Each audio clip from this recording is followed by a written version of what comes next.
Nous allons aujourd'hui parler des articles. La première partie de cette leçon portera sur les articles définis. Les articles indéfinis et partitifs seront vus dans la seconde partie.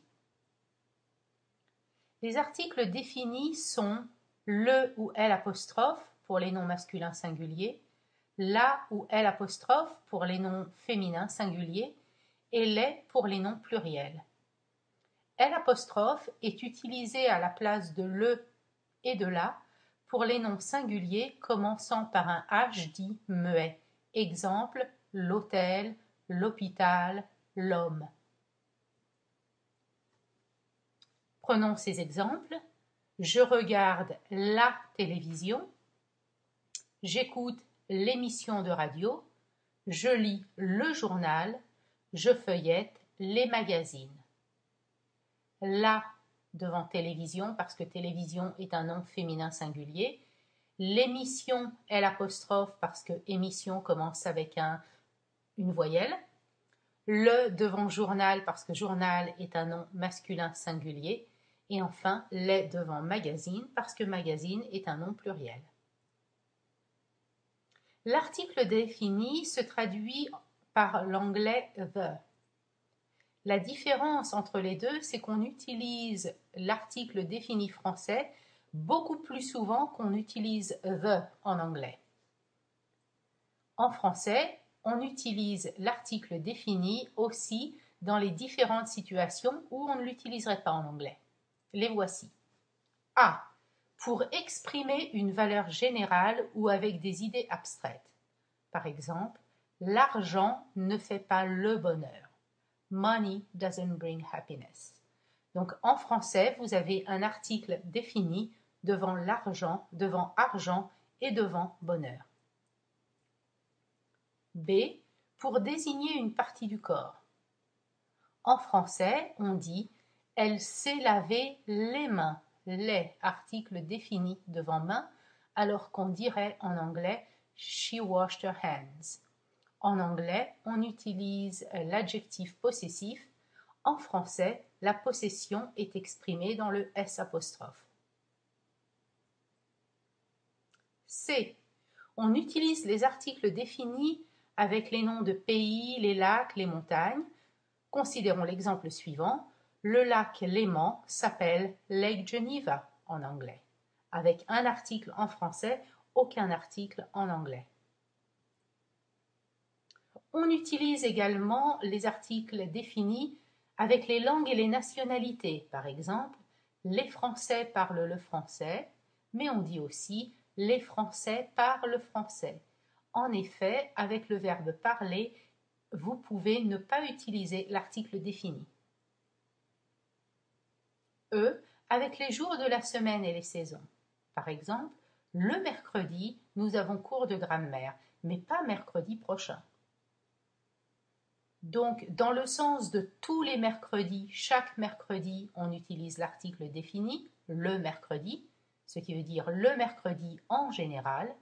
Mais par contre, si vous parlez d'un mercredi spécifique, comme mercredi prochain, alors pas d'article et on dit donc le mercredi, nous avons cours de grammaire, mais pas mercredi prochain.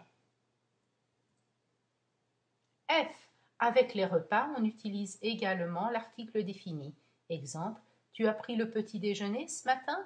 Alors qu'en anglais, on dirait Did you have breakfast this morning? Pas d'article en anglais, par contre l'article défini en français.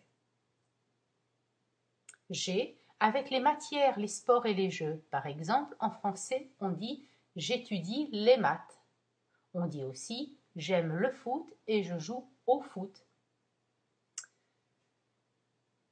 Dans la phrase je joue au foot, l'article défini le est vraiment présent puisque au est la contraction de la préposition à suivie de l'article défini le. En effet, à le donne au. Je joue au foot. Avec les titres également, on utilise l'article défini. En français, on dit « Le président Sarkozy a été élu en 2007 », alors qu'en anglais, on dirait simplement « President Sarkozy » et pas « le président ». De la même façon que nous avons dit « Je joue au foot, il y a vraiment l'article défini le. Vous avez ici dans les phrases suivantes l'article défini le. Dans les deux phrases suivantes, vous avez je parle au président, je parle du président. Au président est vraiment la même chose que à le. Je parle à le président, dites je parle au président. Et dans le deuxième exemple, quand vous dites je parle du président, vous dites vraiment je parle de le président, mais ne dites pas de le, dites du. Je parle du président.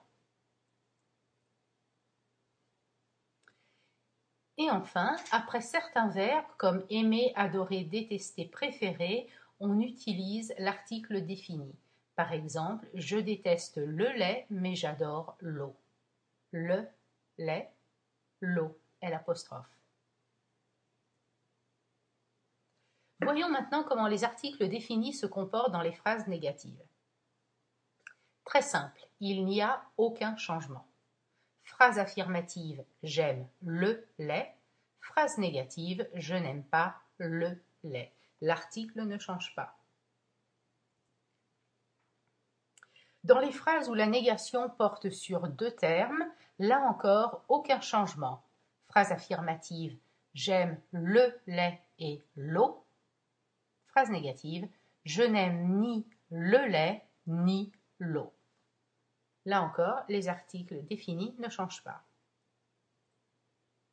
Il en va de même pour les articles définis dans les phrases à valeur négative. Là encore, on n'observe aucun changement. Par exemple, si vous sortez avec les amis de Paul, vous allez dire « Je sors avec les amis de Paul ». Mais maintenant, si vous sortez sans eux, vous allez dire « Je sors sans les amis de Paul ». Là encore, l'article défini ne change pas.